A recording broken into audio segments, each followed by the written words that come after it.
Okay, let me see.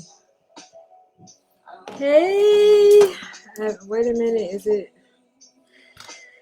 going live on my computer? So much different. So much different. Okay. All right. Hey y'all. Hey y'all. Happy Good Friday. We made it. We made it. So I had an experience yesterday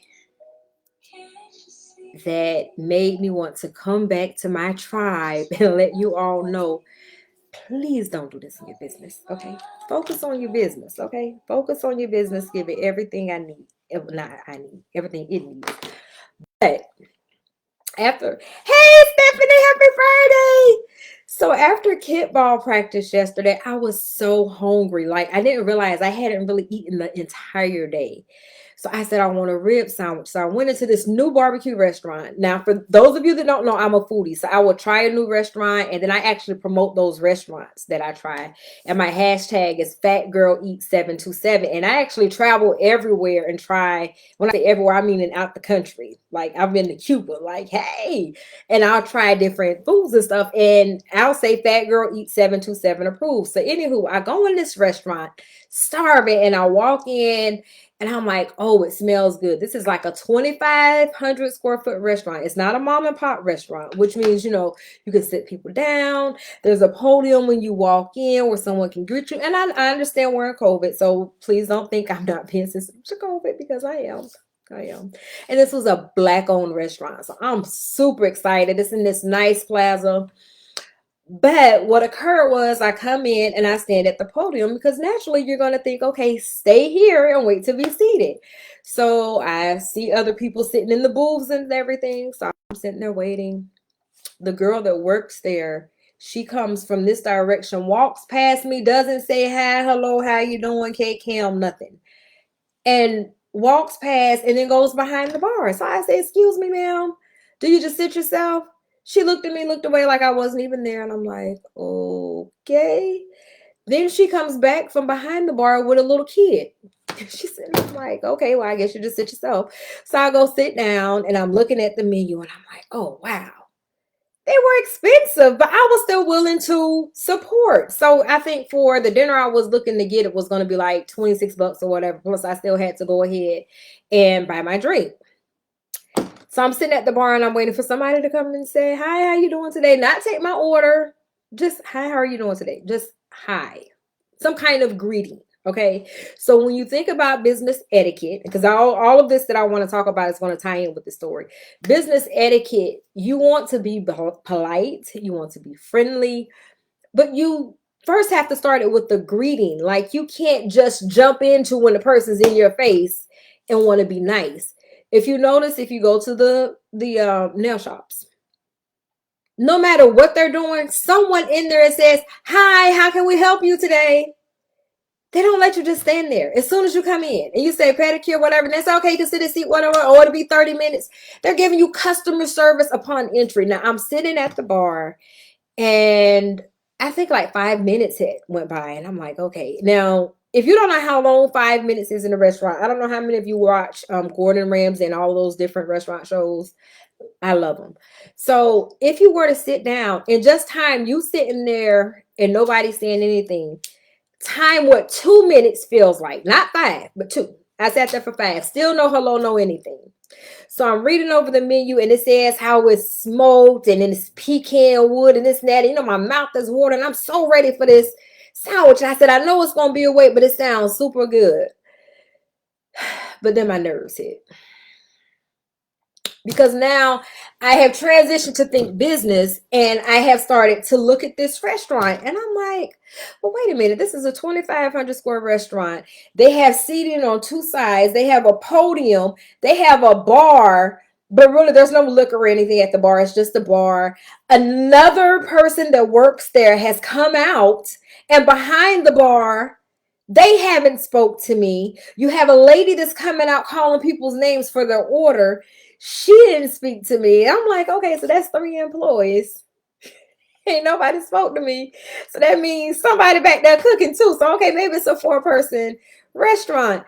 So I said, you know what? I could sit here and be patient to support this Black business that I'm sure has really, really good food, or I can say, excuse my French, fuck this, I'm out. Okay, because sometimes I cuss just a little bit because I like to keep it real. So I ended up leaving, and I said, you know what? I'm just going to go somewhere else and get something else to eat. So where I ended up at was This Is It, which is also Black owned. I'll consider it a chain. I feel like they might be headed towards franchising. And I walk in, and when I tell you the way they have their business model set up, so this is where the comparison is at. Those two companies both have really great food, and I was more willing to eat at the newer place to support them. Had they had a business model, they would be on and popping right now. Look, minimum wage, you can have somebody, look, your only job is to be right here to tell people hello, give them a menu, and seat them. That's your only job. That's all you got to do all night. Okay, you, and this can just be your family. Your only job is to go to each table, take their order, and get their drink. The person is bringing out the food. Your only job is to go and assist the people that have takeout orders. You call their name, give them their order, and that's that. And the person that's greeting should know where to seat those people that are coming in for pickup, and where to sit the people that are trying to sit down and eat. Then you got the person back there cooking. Boom, business model. But it's looking a hot mess in there. You go into the other restaurant, Black owned with a business model. So because of COVID, they have it sectioned off where everything kind of goes as a line. So people standing in line, and you go up and you can see the food and you order your food. Well, we stood in the line and we walked and we played on our phone and everything. They was out of rib tips because everybody want the rib tips because I think that's the logo. It's the rib tips. So we wait an extra 5 and 10 minutes after our order just to get our rib tips.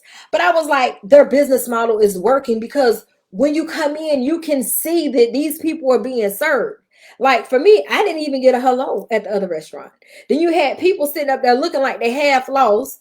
Some people sitting like, okay, well, when somebody gonna come and take my order, give me a drink or a water or something? They had no business model. They just had a concept in their head. Hey, daddy, you made really good ribs and people buy these ribs. Let's open a business.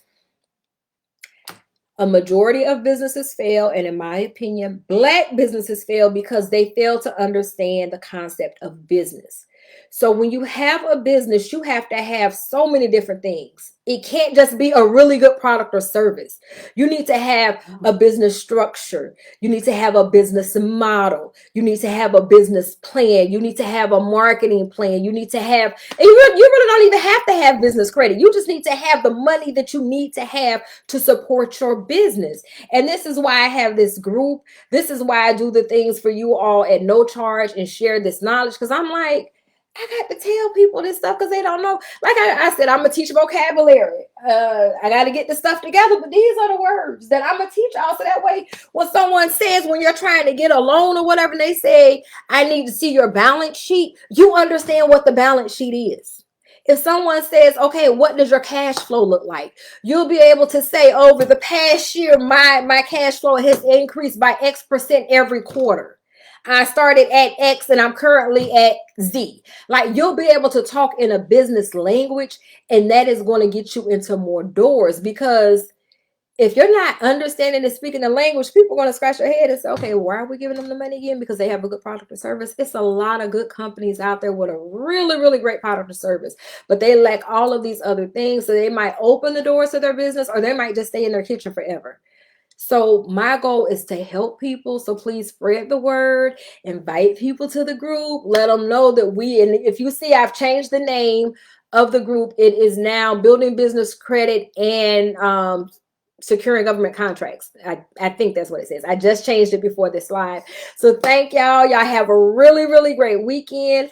I am going to go buy me some more shades, because I have found I'm gonna start sharing stuff about anxiety with y'all too. And I'll probably do this over on my business page as well. I have a business page that I changed to Tot Styles. It was Glam Couture here, but I didn't realize when I have anxiety attacks, my eyes does crazy stuff. So my therapist brought that to my attention. So I decided, once I can get that together, let me wear some glasses. So this is a pair I bought last week, and I'm like, okay, these are a little flashy because they were really just like for the club.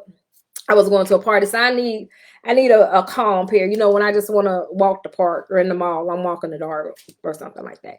So y'all have a great weekend.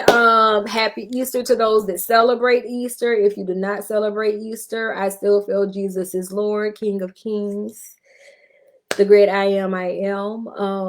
But that doesn't mean that he's the only God. That just means he's my God and I serve him. So thank y'all very much. Thanks for joining. Peace out. I love y'all.